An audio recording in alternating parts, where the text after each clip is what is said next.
Good morning students. स्वागत है आप सभी का हमारे official YouTube channel NBGN education पर।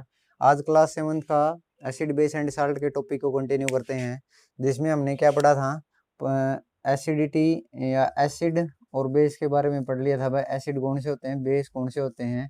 इसके बाद हमने ये पढ़ लिया था इंडिकेटर कौन से होते हैं, दो substances which changes their colour in the presence of N acid और बेस। इसके बाद हमने दो लिटमस पेपर और लिटमस पेपर के बारे में पढ़ लिया था, किससे प्रिपेयर होता है, लाइकेन यानी काई से तैयार होता है।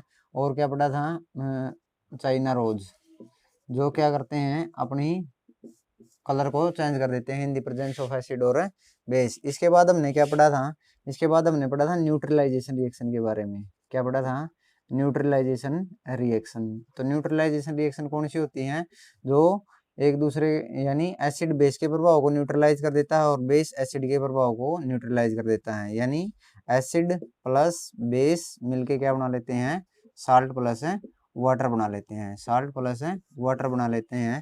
तो इसे हम क्या बोलते हैं, न्यूट्रलाइजेशन रिएक्शन। आज का जो टॉपिक है वो है न्यूट्रलाइजेशन इन एवरीडे लाइफ, यानी दैनिक जीवन में जो न्यूट्रलाइजेशन रिएक्शन है उसका हम प्रयोग किस प्रकार करते हैं। तो देखो, सबसे पहले तो जो अपना डाइजेस्टिव सिस्टम होता है, यानी जो अपना डाइजेस्टिव सिस्टम होता है, डाइजेस्टिव सिस्टम, डाइजेस्टिव सिस्टम होता है, यानी जो हमारा पाचन तंत्र होता है, उसके अंदर क्या होता है, HCl। HCl का मतलब हाइड्रोक्लोरिक एसिड, हाइड्रोक्लोरिक एसिड यानी हाइड्रोक्लोरिक अम्ल होता है। और हाइड्रोक्लोरिक अम्ल की मात्रा, हाइड्रोक्लोरिक अम्ल होता है क्यों, क्योंकि जो एंजाइम होते हैं, जो क्या होते हैं, एंजाइम होते हैं, जो भोजन को हमारे पचाने में सहायता करते हैं, उनको काम करने के लिए कौन से माध्यम की आवश्यकता होती है, एसिडिक मीडियम की यानी अम्लीय माध्यम की आवश्यकता होती है। इसलिए हाइड्रोक्लोरिक एसिड है जो अपने स्टोमक में यानी पेट के अंदर होता है। तो जब HCl की मात्रा क्या हो जाती है, बढ़ जाती है, HCl की मात्रा क्या हो जाती है, मोर हो जाती है, बढ़ जाती है, तब व्यक्ति किसको फील करते हैं, एसिडिटी को। किसको फील करते हैं, एसिडिटी को, यानी किसकी मात्रा बढ़ जाती है, अम्लीय, यानी जो अम्लीय माध्यम है उसकी मात्रा बढ़ जाती है। तब हम क्या करते हैं, तब डाइजेस्टिव सिस्टम के इस प्रक्रिया को क्या बोलते हैं, इंजेक्शन बोलते हैं। क्या बोलते हैं, इंजेक्शन बोलते हैं। तो इंजेक्शन में क्या होता है कि जो पाचन है उसके अंदर वह HCl की मात्रा यदि बढ़ जाती है, तब हम किसका यूज करते हैं, तब हमको याद आती है न्यूट्रलाइजेशन रिएक्शन। कौन सी रिएक्शन है, न्यूट्रलाइजेशन रिएक्शन। क्यों, क्योंकि इसकी मात्रा बढ़ गई एसिडिटी की, तो उसको कौन कंट्रोल कर सकता है, बेस।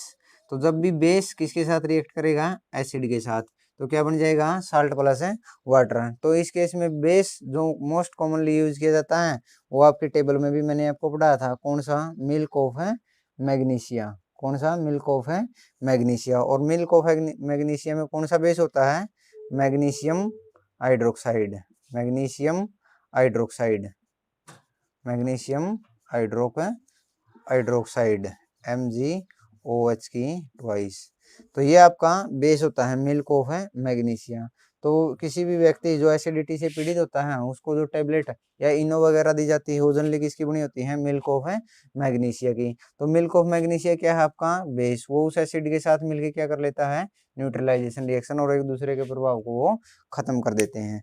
नेक्स्ट हम कहाँ यूज करते हैं इसका, जब भी कोई चिट्टी या कोई मक्खी किसी व्यक्ति को काट लेती हैं, तो आपको पता है कि आंट स्टिंग जो होता है, आंट जो स्टिंग होता है यानी मक्खी या चिट्टी जब भी काटती हैं, तब क्या है, फॉर्मिक एसिड छोड़ देती हैं।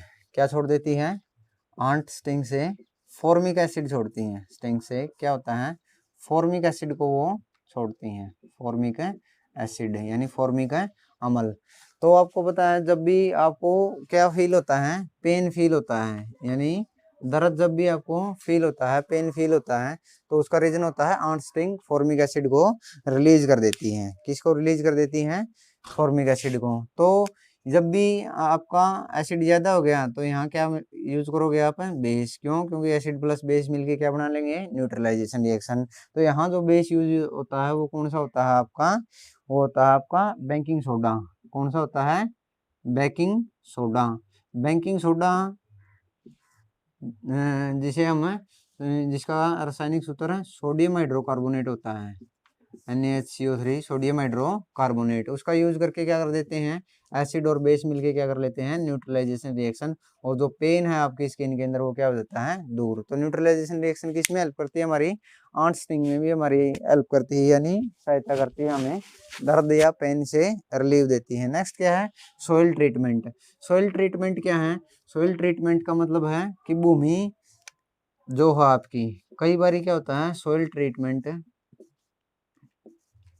सोइल ट्रीटमेंट है यानी भूमि का उपचार किस प्रकार से करते हैं हम, फर्टिलाइजर्स का क्या करते हैं ज्यादा, तो उर्वरकों का प्रयोग हम क्या करने लगे हैं, बहुत ज्यादा करने लगे हैं। तो फर्टिलाइजर्स के कारण क्या है, जो जमीन है उसका माध्यम क्या हो जाता है, एसिडिक, यानी जो आपकी जमीन है, जो आपकी भूमि है, वो कैसा माध्यम प्रदान कर लेती हैं, अम्लीय माध्यम प्रदान कर लेती हैं। अब यदि जो कोई भी प्लांट है, कोई भी जो पौधा है, जो भी उस सोइल के अंदर आप उगाने की कोशिश करोगे, तो उसकी जो ग्रोथ है वो क्या हो जाएगी, रुक जाएगी। क्यों, क्योंकि उसका जो माध्यम हो क्या हो गया है, आपका अम्लीय हो गया है। तो इस अम्लीय माध्यम को, अम्लीय माध्यम के इफेक्ट को न्यूट्रलाइज करने के लिए किसका प्रयोग करते हैं हम, क्विक लाइम का प्रयोग करते हैं। किसका यूज करते हैं, क्विक लाइम का। क्विक लाइम क्या होता है, क्विक लाइम होता है बिना बुझा हुआ चूना, यानी सफेदी हम जिसे बोलते हैं, बिना बुझा हुआ चूना, कैल्शियम ऑक्साइड, कैल्शियम ऑक्साइड जो क्विक लाइम होता है, इसका प्रयोग करते हैं। तो ये क्या करता है, उसके साथ रिएक्शन करके, यानी calcium sorry slate lime, quick lime नहीं, स्लेट लाइम। स्लेट लाइम क्या होता है, बुझा हुआ चूना, बुझा हुआ चूना, और ये होता है कैल्शियम हाइड्रोक्साइड। तो ये क्या करता है, बेस का काम करता है, हाइड्रोक्साइड है, तो इस अम्ल के माध्यम को क्या कर देता है, इस अम्ल के इफेक्ट को न्यूट्रलाइज कर देता है। तो इसी प्रकार यदि खेत के अंदर बेसिक या बेसिकसिटी या अम्ल की मात्रा ज्यादा हो जाएगी, यानी अक्षार की मात्रा ज्यादा हो जाएगी, या भूमि का जो माध्यम हो क्या हो जाएगा, अक्षारीय हो जाएगा, तो जो ऑर्गेनिक मैटर है, जो ऑर्गेनिक मैटर हैं जिनके अंदर जनरली क्या होता है, एसिड होता है, उसका हम क्या करते हैं, प्रयोग करते हैं। तो इसमें बेस प्लस एसिड मिलके क्या बना देते हैं, साल्ट प्लस वाटर बना देते हैं। तो इस प्रकार से सोइल का ट्रीटमेंट करते हैं ताकि जो प्लांट है उनकी ग्रोथ है अच्छे तरीके से हो सके। और जो इसका लास्ट यूज है न्यूट्रलाइजेशन रिएक्शन का, वो क्या है, फैक्ट्री वेस्टेज में। कहा, फैक्ट्री वेस्टेज, फैक्ट्री वेस्ट जो निकलते हैं, यानी फैक्ट्री से जो व्यर्थ पदार्थ बाहर निकलते हैं, फैक्ट्री वेस्टेज जो निकलते हैं, यानी मतलब उनका जनरली माध्यम क्या होता है, आपका एसिडिक मीडियम होता है। क्या होता है, एसिडिक मीडियम होता है। अब वो जो जिस भी जगह जाएंगे वहाँ उसको माध्यम को कैसा बना देंगे, अम्लीय। फॉर एग्जांपल मान लिया वो आपकी रिवर, नदियों में जनरली जो पानी है फैक्ट्रीज और नदियों के अंदर लगाई जाती है, और उनका पानी कहाँ डाल दिया जाता है, रिवर्स में डाल देता है, नदियों के। तो नदियों के पानी को भी कैसा बना देंगे, एसिडिक बना देंगे।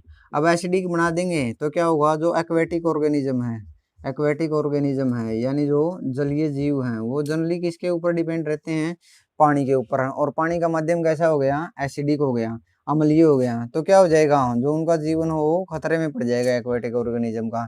तो इससे बचने के लिए हम क्या कर देते हैं, इस पानी के अंदर किसका प्रयोग करते हैं, बेस का, क्या, ताकि एसिड प्लस बेस मिलके क्या बना सके, साल्ट प्लस वाटर बना सके। और इसके लिए क्या करते हैं हम, इसके लिए जो फैक्ट्री वेस्टेज है उसको रिमूव करने के लिए, यानी उसके जो एसिड है उसके प्रभाव को रिमूव करने के लिए क्या कर देते हैं, या तो यदि एसिड है तो उसके अंदर बेस मिला देते हैं, और बेस है तो एसिड मिला देते हैं, ताकि जो एक्वेटिक ऑर्गेनिज्म है, जैसे किलिंग ऑफ फिशेज, यानी जो मछलियां हैं, इसके अतिरिक्त वो मर जाएंगी।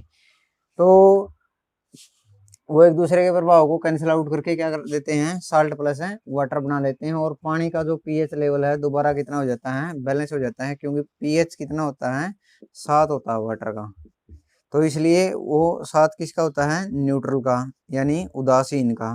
तो उदासीन दोबारा पानी हो जाएगा, ना ही उसके अंदर अम्ल बचेगा और ना ही उसके अंदर क्या बचेगा, अक्षार बचेगा। तो इस प्रकार से जो जलीय जीव है वो सुरक्षित रह सकेंगे। Thanks students.